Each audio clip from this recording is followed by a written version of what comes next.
Hello, नमस्ते साथीहरू। ल आजको हाम्रो खानामा स्पेसल डिस रहेको छ गुन्द्रुक र भट्ट साँधेको अमिलो पिरो ट्वाक्क। आहा! आज चाहिँ हामी प्योर भेजिटेरियन खाना खाँदैछौँ।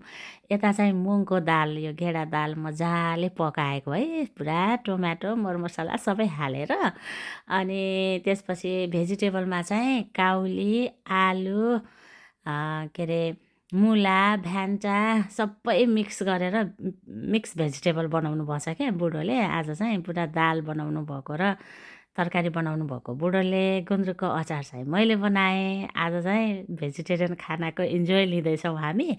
सबै छोराछोरीहरूलाई पनि पस्किदिएँ। यो चाहिँ मेरो लागि पस्केको, यो चाहिँ मेरो फेरि भ्यान्टा र चनाको तरकारी थियो। कस्तो बेस्ट हो नि त, मेरो त्यो हालेर खान लाछु म चाहिँ। अनि यो चाहिँ बुढोको लागि चाहिँ मिक्स भेजिटेबल तरकारी गुन्द्रुक हालिदिएँ। अनि त्यसपछि दाल, गुन्द्रुक त यति धेरै खाइसकेछौँ कि हामीले है। दाल हालिदिएपछि बुढोले खुर्सानीसँग भएन, म त ल है मलाई त एउटा अन्डा पनि बनाइदेऊ बुढी, म त खान्छु भन्नुभयो। ल अनि खान थाल्यौँ। हस्।